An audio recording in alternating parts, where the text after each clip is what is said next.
Hola, esto es New Books Network en español. Hola, bienvenidos a un nuevo episodio de New Books en Antropología, un podcast de New Books Network en español. Soy Diego Garzón Forero, antropólogo y magíster en estudios sociales, presentador y anfitrión de este podcast. En esta oportunidad hablaremos con Alexander Fatal sobre su más reciente libro, Disparando Cámaras para la Paz, Juventud, Fotografía y el Conflicto Armado Colombiano. Un libro editado y publicado en 2019 por la Peabody Museum Press, una editorial asociada a la editorial de la Universidad de Harvard. Este es un libro que llega para visibilizar las problemáticas de una comunidad, pero lo especial aquí es que se hace a través de la fotografía, y la fotografía realizada o tomada por la misma comunidad. Esto en el contexto de la Colombia de inicios de los años 2000, por ahí en 2001, se genera esta investigación. El libro ha sido destacado actualmente con varios reconocimientos y premios. Entre ellos están el premio John Kohler Jr. de la Society for Visual Anthropology en 2021, una mención honorífica en el premio Mejor Libro en Estudios Visuales y Culturales de América Latina, entregado por LASA, Latin American Studies Association en 2022, y una medalla de bronce en el premio otorgado por la Independent Publisher Book. En 2020, el libro es publicado por la editorial de la Universidad Rosario en Colombia para una distribución dentro del país y un alcance latinoamericano. Alexander, buen día. Muy buenos días. Gracias, Diego, por tenerme acá. Gracias, Alex, por aceptar la invitación.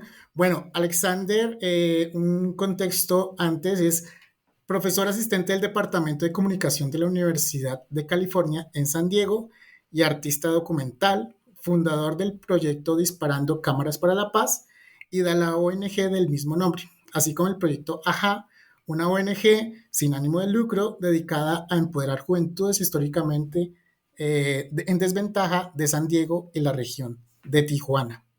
Muy bien, Alex.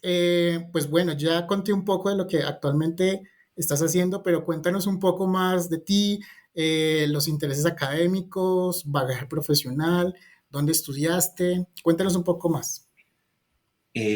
Bueno, pues la verdad mi vida toma una gira cuando yo soy recién egresado de la universidad de Duke University en el año 2001. Gané una beca Fulbright y el Fulbright es nombrado por un senador norteamericano bastante liberal eh, y a su nombre fue creada esa beca de intercambio.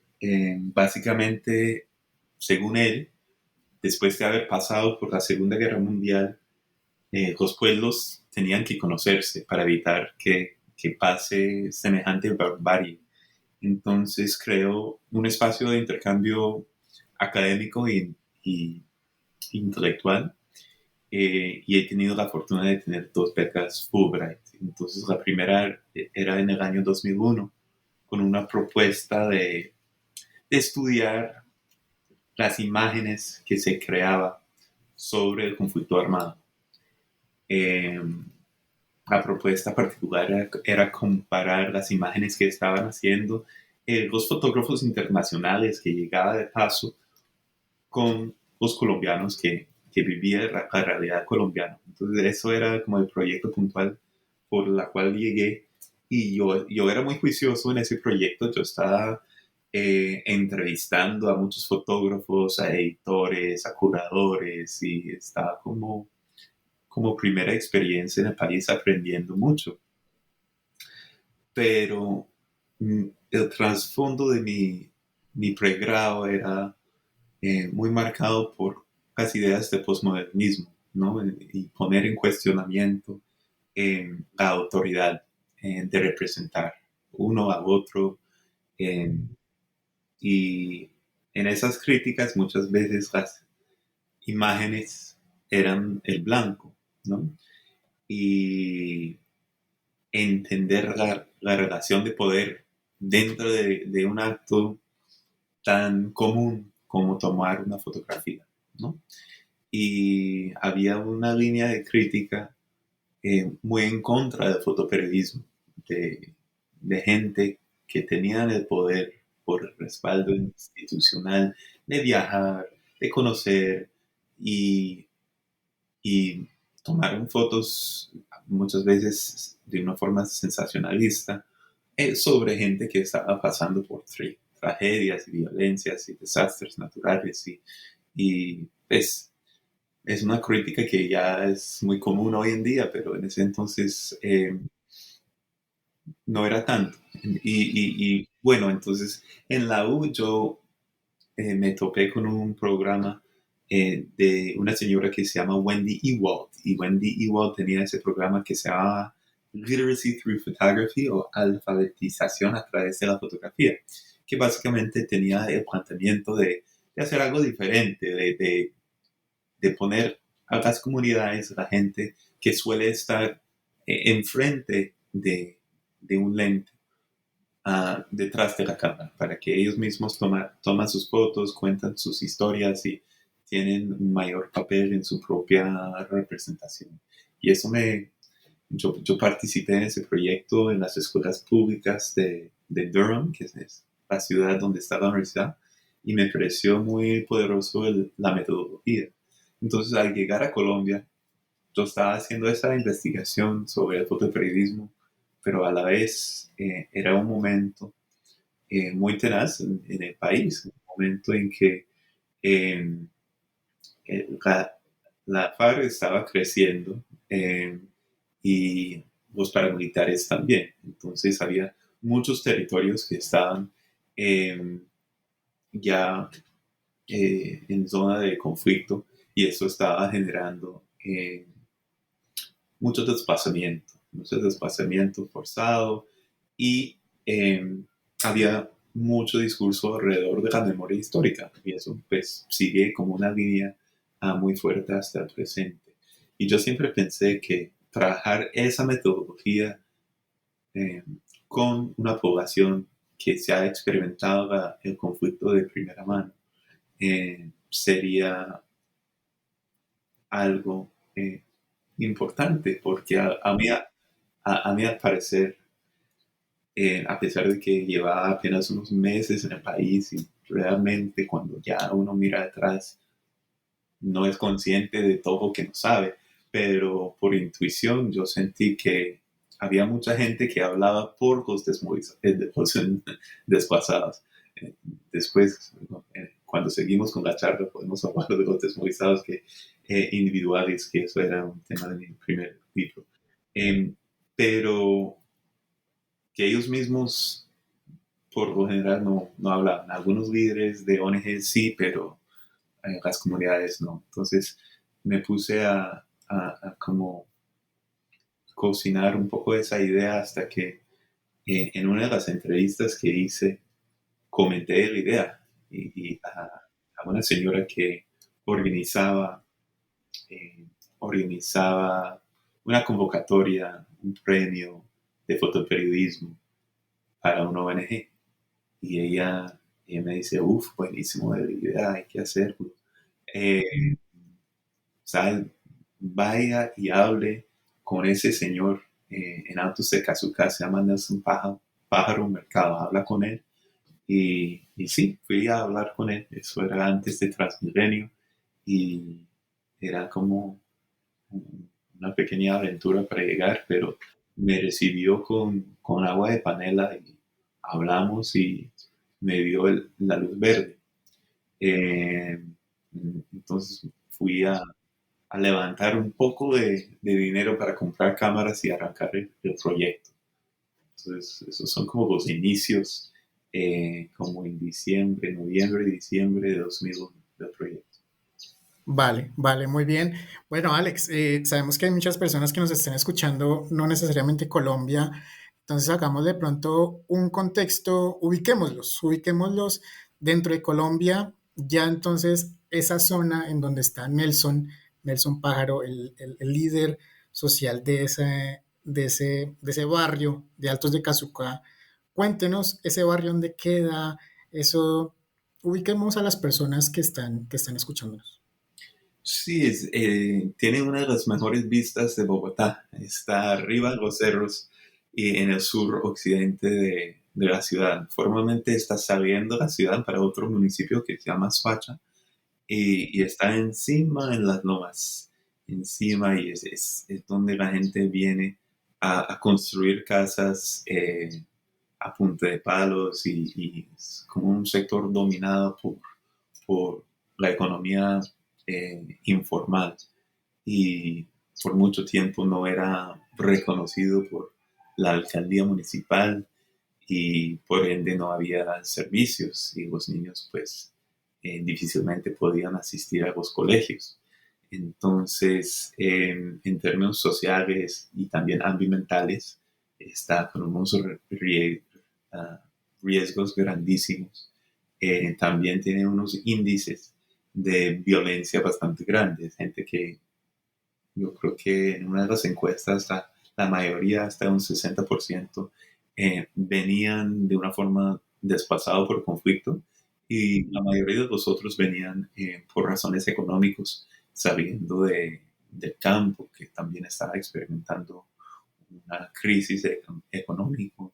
Eh, y había unas pandillas ahí y habían unos actores armados también. Entonces, era una especie de conflicto urbano eh, que existía y sigue existiendo de bajo perfil. Uno piensa en el conflicto armado colombiano y piensa en el Putumayo o en el Catatumbo, en la frontera con Venezuela, pero las ciudades también han tenido un conflicto muy tenaz, muchas veces hecho peor por el narcotráfico, el microtráfico. Y para la juventud eso era especialmente complicado, porque esas pandillas que de alguna forma tuvieron patrocinio por diferentes grupos, disputaban el territorio y disputaban unos microbarrios. Entonces había lo que llamaban las fronteras invisibles por las cuales unos que viven en algún sector no deben pasar. Entonces, especialmente después de, del atardecer, la movilidad se pone muy complicada, muy complicado.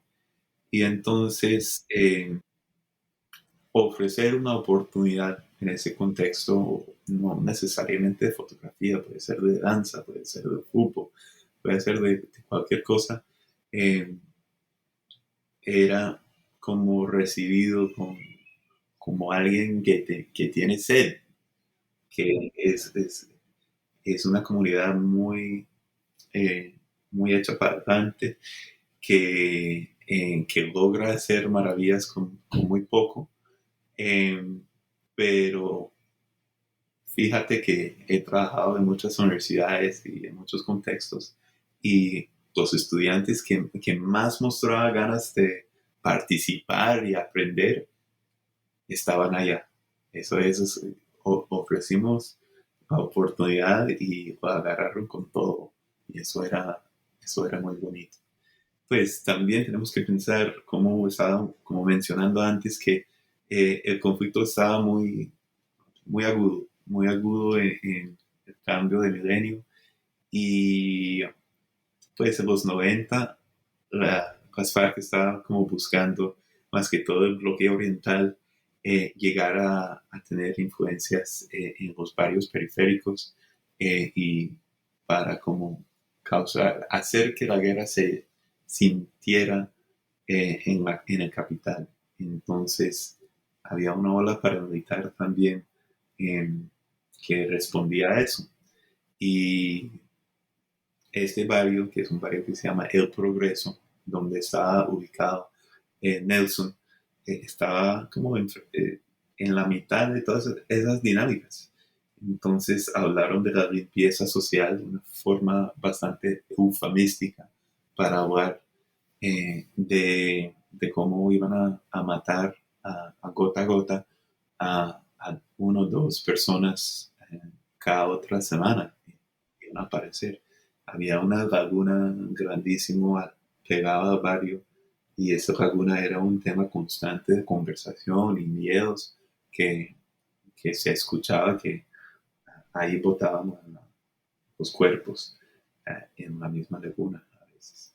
Era una laguna que tenía una contaminación eh, dificilísima. Entonces, al comienzo del libro, cuando yo estaba narrando mi llegada a la comunidad por primera vez, pues intenté describir el impacto del vapor cuando uno cruza el puente para llegar a la comunidad, porque es una cosa contradictoria, porque uno ve la espuma blanca ahí volando en el aire como un nubecito un poco surrealista e interesante, pero está cargado con contaminación, y cuando uno está ahí lo huele, y eso tiene un impacto eh, muy fuerte. Muy bien, muy bien. Sí, claramente Altos de Cazucá, el barrio El Progreso, uno de esos muchos barrios de pronto que son conformados por mucha población migrante, no porque quisieran, sino porque les toca. Y más en esa época, tal como lo dice Alex, una época en la que Colombia estaba completamente llena de violencia por todas sus esferas. Bien, entonces, disparando cámaras para la paz es resultado de esta llegada desde de lo que eras un becario Fulbright, llegando a Altos de Cazucá, llevando esas cámaras. ¿Qué nos cuentas en el libro? ¿Qué hay dentro del libro? Pues es un poco una reflexión sobre el proceso, porque mi primera experiencia, yo trabajé con unos 30 niños, niñas y jóvenes, y eso duró como 8 o 9 meses, pero después eh, tuvimos mucha bulla mediática, eh, y mucha gente como se entusiasmaron con el proyecto y me acercaron y dijeron, no, qué chévere que hiciste esta beca y tu beca está terminando, pero antes de que te vayas hay que hacer una fundación, eso no tenemos que darle continuidad, eso no puede terminar. Y es bastante común que los proyectos comienzan, es muy fácil comenzar un proyecto, pero darle continuidad en el tiempo es otra cosa, pensar cómo se va a sostener. Entonces, bueno, y eso, pues yo digo con toda franqueza que yo tenía 22 años. yo yo no contemplaba en hacer una fundación colombiana. Pero armamos un grupo, creamos la fundación y buscamos fondos, conseguimos fondos, y, y lo pusimos a marchar. Y la fundación duró unos como 10 años de vida y pasó por varias etapas. Entonces, el proyecto cae como más o menos en el 2011, 2012, y, y ya con un poco de distancia temporal me pongo a reflexionar sobre el proyecto, porque, por ejemplo, en este momento estoy en un departamento de comunicación, eh, que es como comunicación social en Colombia, algo así. Hay mucha crítica de los medios, como la influencia de las empresas, y cómo ser, tener un dueño empresario versus que el dueño del medio sea público. Y hay una cantidad de debates de entender en los medios. Me pareció que había muy poca literatura sobre ese tipo de proyecto comunitario, que no era solamente para celebrar el proyecto. Entonces hay todo un red de proyectos de la fotografía participativa, colaborativa, eh, y sacan libros de los proyectos, pero por lo general es para celebrar el proyecto y mostrar los resultados buenos que hay. Y de alguna forma este libro, Disparando Cámaras para la Paz, conforme con eso en la parte gráfica. Pero con el texto yo quería hacer una reflexión autocrítica, crítica, eh, porque en esos proyectos hay una cantidad de dinámicas. uno recibe los fondos de muchas veces de cooperación, que también trae su interés. La gente que está en el proyecto también condiciona el proyecto. No es decir que es una verdad incondicional. Sí, yo creo que los participantes están logrando eh, crear una serie de representaciones bastante auténticas, que tienen un valor en términos de antropología visual importante, eh, pero como cualquier proceso social, mediático, hay tensiones, hay problemas, y quería hacer una reflexión de eso un poco. Entonces el libro es un poco esquizofrénico en ese sentido. Es como celebramos el proyecto y todo lo que alcanzamos a hacer en la década en que estábamos activos, eh, pero pensémoslo y a ver qué aprendizajes podemos sacar para gente que quisiera hacer ese proyecto hacia el futuro. Chévere, chévere porque incluso ahora que lo dices, lo pienso y también sirve como un gran ejemplo para repetir la misma dinámica de pronto en otros países, de pronto en otras comunidades. ¿Se pensó en eso en algún momento al estar elaborando el libro o no? Sí, pues obviamente en el transcurso de los 20 años desde que se arranca el proyecto y ahora ha pasado mil cosas y em, pues siempre hemos trabajado con película, pues no siempre, pero por la mayoría del tiempo hemos trabajado con película y blanco y negro. Pero hoy en día todo el mundo tiene una cámara en su bolsillo, ¿no? Entonces, que el sentido de la fotografía participativa tiene que cambiar eh, con los avances tecnológicos. Pero yo creo que el planteamiento conceptual sigue supremamente más vigente que nunca, diría yo, en términos de pensar con imágenes, de pensar la representación y cómo hacerlo de una forma más democrática, más egalitaria.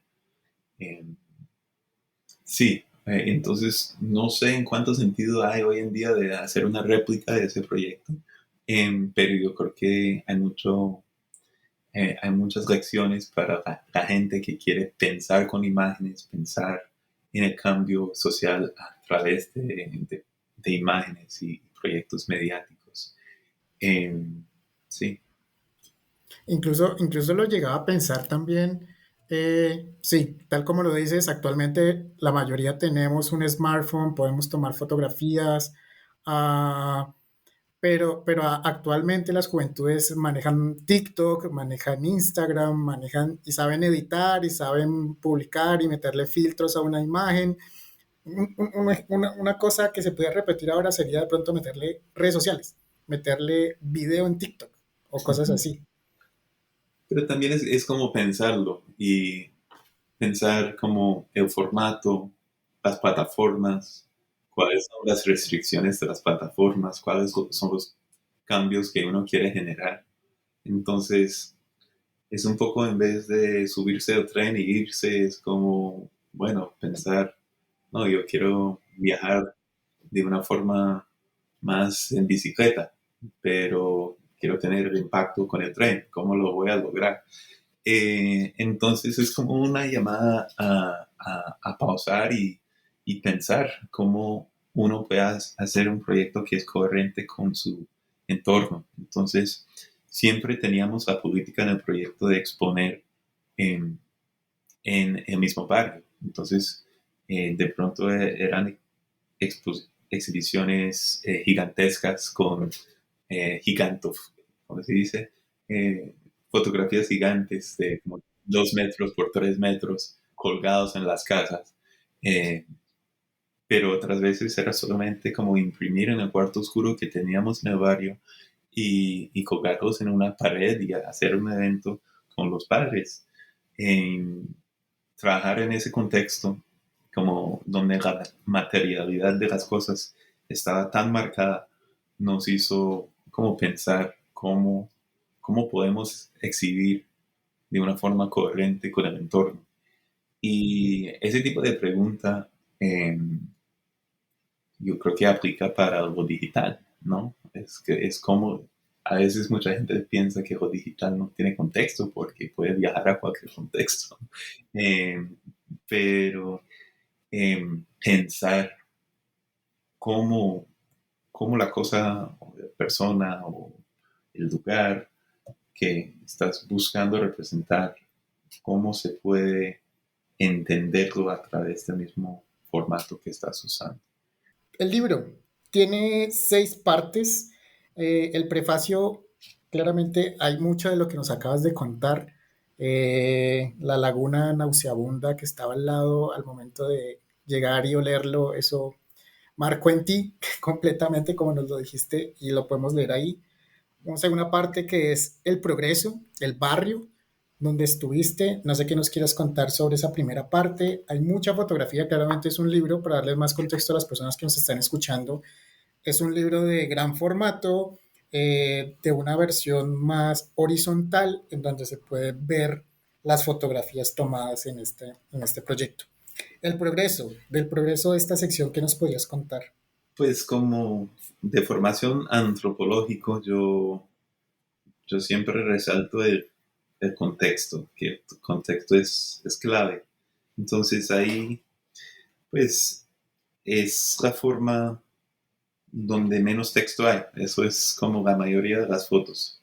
Eh, es un archivo que tiene más de 10.000 fotografías y con algunos estudiantes de la Universidad de los Andes hicimos una selección y escaneamos y era todo un proceso de trabajar a varias manos en el archivo para llegar a tener la selección y la secuencia.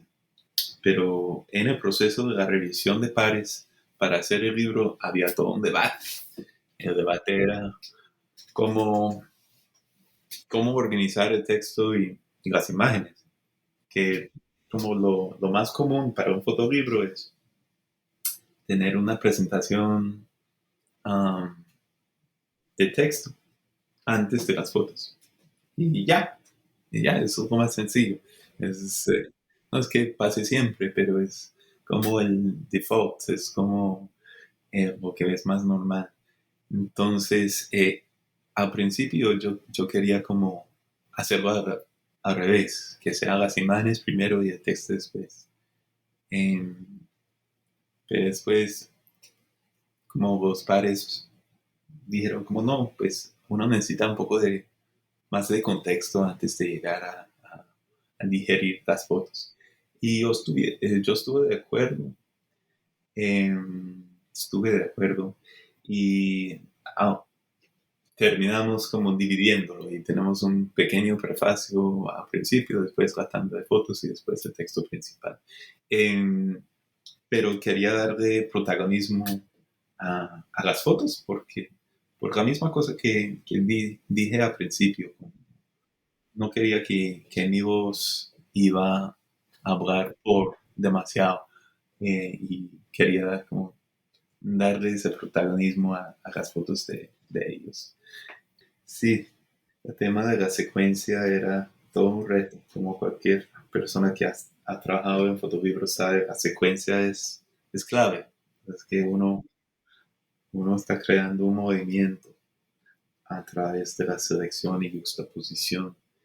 Eh, y intentamos en esa sección dar un poco de, un poco de toda la variedad que había en el archivo y también la variedad de los proyectos que hicimos, porque en el transcurso de los 10 años había muchos ejercicios, un trabajo con espejos, que era supuestamente un autorretrato, pero realmente se volvía un retrato de grupo, que alguien cargaba el espejo y de ahí salían las manos o el cuello y al lado estaba el perro.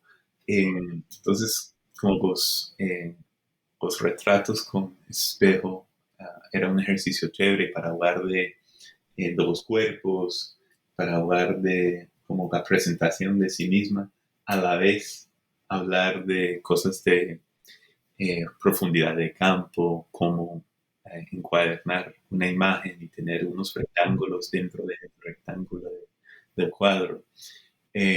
Otros proyectos de la cámara estenopeica, que realmente era lo que más le gustaba a los muchachos, era convertir una lata o una caja en una cámara oscura.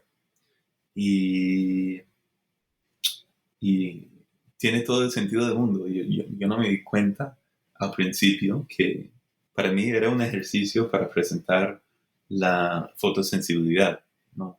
Hagamos la cámara pinhole, pero para ellos, de pronto por la cantidad de reciclaje que estaba en el sector o por ser algo que podrían hacer sin el proyecto, sino con sus manos propios, les encantaba la cámara estenopeica. Entonces quería como en esa sección pues, mostrar un poco de todo. Vale, vale. Y se nota, sí, el libro tiene 300 páginas, la mitad es esa primera parte, en donde están la mayoría de fotografías de esas personas que colaboraron contigo en la investigación.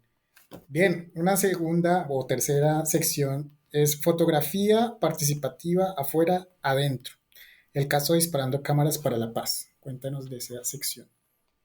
Sí, ahí yo vengo a hacer el aguafiestas y, y decir, bueno, acaban de ver ese proyecto tan chévere, pero pausamos y lo pensamos y realmente ahí lo que estoy argumentando es como lo más, cuando hago la reflexión en como durante los 10 años del proyecto, cuando estaba como funcionando mejor. Para mí, pues obviamente había muchos talleristas y gente que pasó por el proyecto y de pronto tendrán otras ideas, pero para mí era cuando lograba tener un diálogo de visiones, es decir, que había gente afuera de la comunidad, pues puede ser gente como los talleristas que llegaban de la clase media bogotana o unos universitarios que llegaron y dialogaron con los líderes comunitarios, con las madres, con los jóvenes y, y ahí en ese como sancocho de miradas trabajaron un proyecto que las miradas como entraron en diálogo. Entonces hablo sobre la importancia de lograr ese como diálogo de miradas. Y, y eso va un poco en contracorriente de lo que uno puede asumir de la fotografía participativa, que busca una representación autóctona desde adentro y puede haber hasta un fetiche de la mirada de la comunidad. Eh, pero yo creo que eh, la comunidad logró hacer los proyectos más impactantes cuando estaba como en ese diálogo. Y eso, pues, por mi parte, yo lo sentí un poco trabajando con Nelson en la primera etapa del proyecto, como entendiendo su punto de vista, yo trayendo libros de fotografía de otros países y discutiendo con los niños, y eso es algo siempre que me gusta destacar, que eh, no es como regalar cámaras. A veces la gente habla de la fotografía participativa como, no, llegó tal tipo y regaló tantas cámaras y recogieron el material y chao y chao. No, para mí siempre hay los procesos que son tan importantes como el producto y uh, eh, es clave que hay una especie de dialéctica entre el proceso y el producto. Y para mí el proceso comienza de hablar de imágenes, de construir el sentido común de qué es una buena foto. ¿no? Entonces, por un mes hablamos de fotos antes de que yo entregué las cámaras. Eh, entonces, esa sección pues pasa por las etapas del proyecto, hace una especie de crítica de cómo los medios nos enmarcaron, pues de alguna forma beneficiamos bastante de la atención mediática del proyecto, pero siempre usaban como unos temas, unas descripciones que estaban como en contra de la lógica del proyecto, como hablar de la mirada inocente, por ejemplo.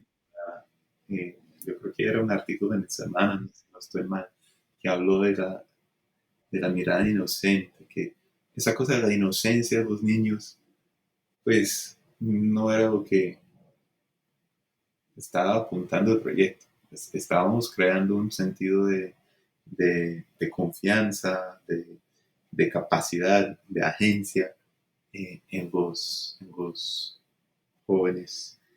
Y como llamarlos inocentes, es como quitar toda esa agencia, ¿no? O, eh, sí, eso por una parte.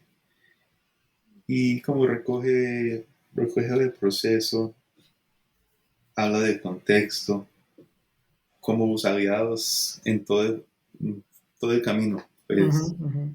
yo aquí, como mencionaste al principio, fundé un proyecto que se llama el Agile Project, que hace cosas muy parecidas, pero aquí en la frontera entre Estados Unidos y México. Entonces, hemos tenido unos intercambios con ellos que han sido muy, muy fructíferos, unas exposiciones claves como en la sala principal de las Naciones Unidas en el 2003, cuando los líderes estaban discutiendo la guerra en Irak, pues tenían que pasar por la sala y mirar la fotografía de los niños de Altos de Kazuka. Lastimosamente no pudo cambiar lo que pasó en el 2003 en Irak, pero eso está pidiendo mucho de un proyecto fotográfico. Sí, una siguiente sección de ese libro es el archivo fotográfico que nos has contado y que, bueno, para hacerle spoiler a la gente, había un archivo fotográfico muy grande, mucha información o muchas fotografías de esas se perdieron. ¿Abarcas ese tema en esa sección? Sí, pues hablamos más que todo de la precariedad del archivo en un contexto de esos, que pues he dejado una cantidad de material donde Nelson, él ha sido desplazado, yo creo que ya 3 veces. Siempre ha habido inundaciones en el barrio. Parte del material yo creo que se quedaron debajo del lodo.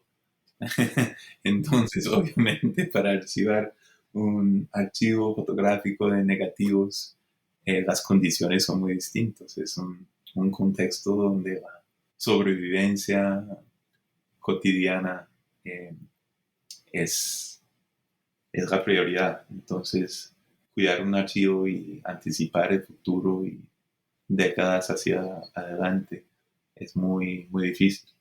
Entonces yo tenía amigos que dejaron el archivo en su garaje un rato, el Museo de Bogotá lo recibió un rato. En este momento está más que todo en donde un colega de la Universidad de los Andes está como salvaguardándolo. Eh, de pronto me gustaría dárselo al Museo de la Memoria si algún día se construye. Sería bueno, había un par de fotos de Esperando Cámaras que salió en, en la versión testimonial del reporte de la Comisión de la Verdad.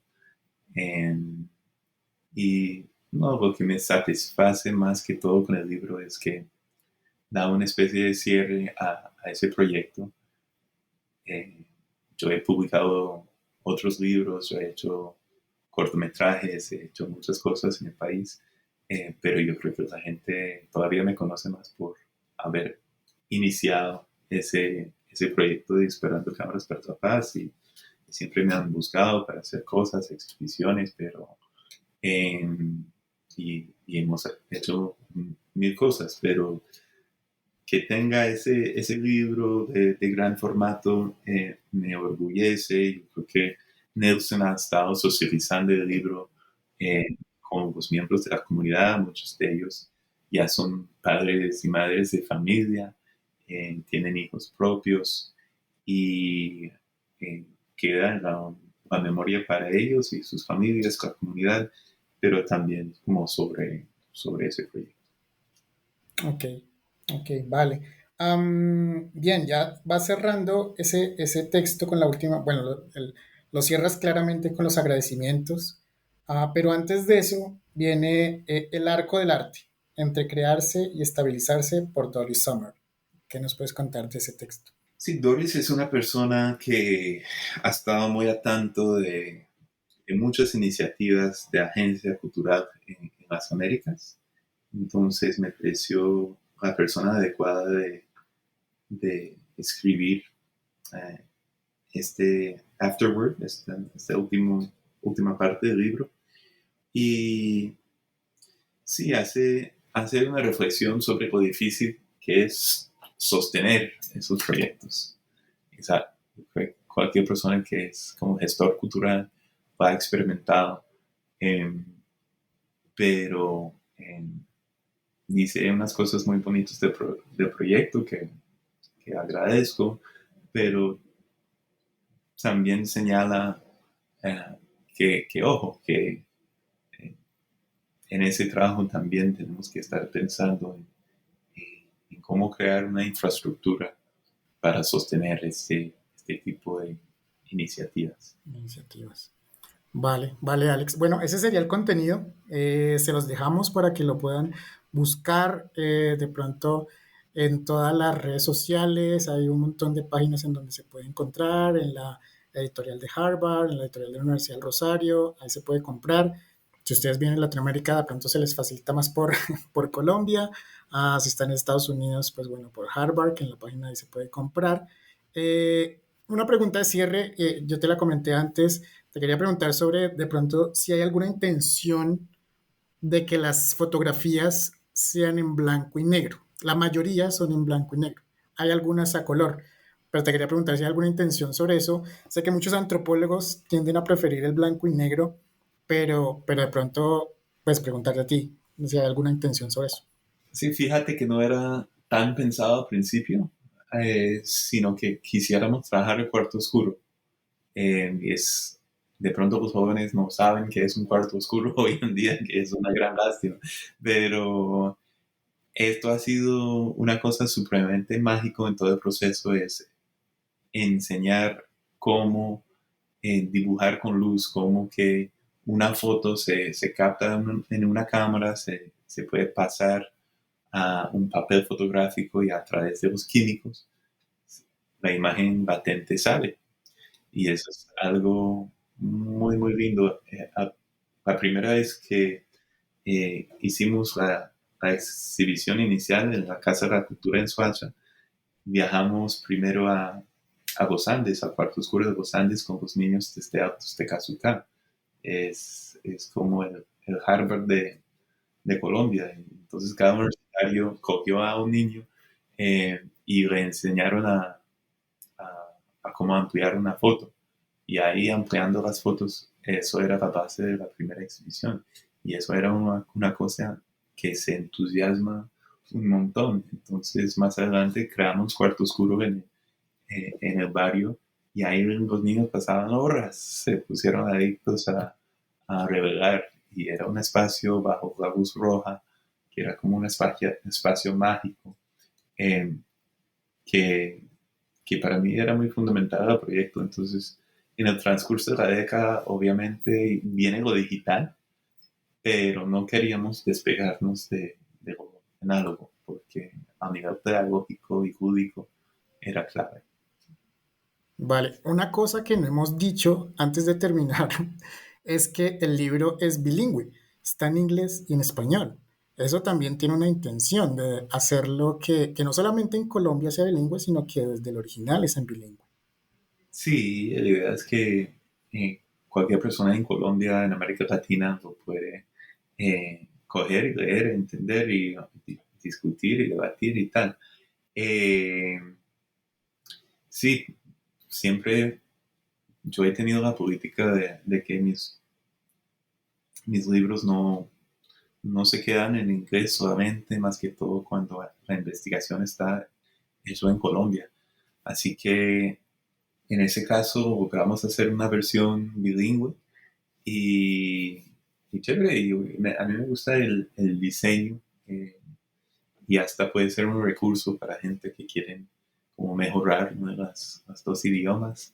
Eh, Aprovecho para decirle gracias a Andy Platt y a María Clemencia por su traducción, hicieron una gran traducción. Y, ¿Y qué? No, ojalá que todas las obras sean bilingües. Chévere. Sí, bueno, una invitación a todas las personas que nos estén escuchando, siempre piénsense no solamente en publicar el libro académico, sino pronto hágase, no sé, una galería de fotografías, un video, algo extra para hacer llegar ese conocimiento a otras poblaciones y en otros lenguajes. Muy bien, Alex, pues bueno, vamos terminando. ¿Alguna última cosa que nos quieras decir? ¿Alguna invitación al público que nos está escuchando para conocer tu libro? Eh, Cuéntanos para finalizar. No, encantado. Pues yo sigo trabajando ahorita en un nuevo libro que tiene el título provisional de Visiones Transicionales, que es sobre la gran diversidad de miradas fotográficas que ha habido en el posacuerdo en Colombia. Entonces el tema de fotografía, el conflicto, sigue vigente. Estoy jurando que eso va a ser mi último de esos temas. Eh, pero sí ha sido un proceso chévere, entonces pues yo creo que demoró un poco más, eh, pero, pero si les interesa el tema, hay otro que viene en camino, y también que tengo un cortometraje que se llama Limbo, que de alguna forma fue inspirado por los jóvenes de Kazuka, porque al darme cuenta de cómo ellos le fascinaron la cámara oscura, eh, conocí la obra de un fotógrafo que hace maravillas con la cámara oscura, unas casas cámaras, y ahí inventé un camión cámara, que es convertí un furgón de un camión en una cámara oscura gigante rodante, y eso era un escenario para entrevistar a un desmovilizado de las FARC. Entonces, ese es un cortometraje que se llama Limbo, si les interese. Y sí, yo tengo una página que se llama alexfatal.net, y ahí encuentras más sobre todas esas cosas. Muy bien, Limbo lo podemos ver en algún lado de forma gratuita. No está disponible de una forma gratuita online. Las instituciones académicas lo pueden acceder. Ok. Eh, Espero que esté disponible en Mauis. Hay una plataforma que se llama Ujú. Mauis, prontamente. Vamos a ver. Vale, vale, listo, estaremos muy pendientes ahí y lo trataremos de buscar. Bien, Alex, muchísimas gracias por el tiempo. Muchas gracias a todas las personas que nos escucharon en New Books en Antropología, un podcast de The New Books Network. Recuerden compartir este podcast con todos sus estudiantes, colegas, personas interesadas. Recuerden que esto es New Books Network. Hasta la próxima.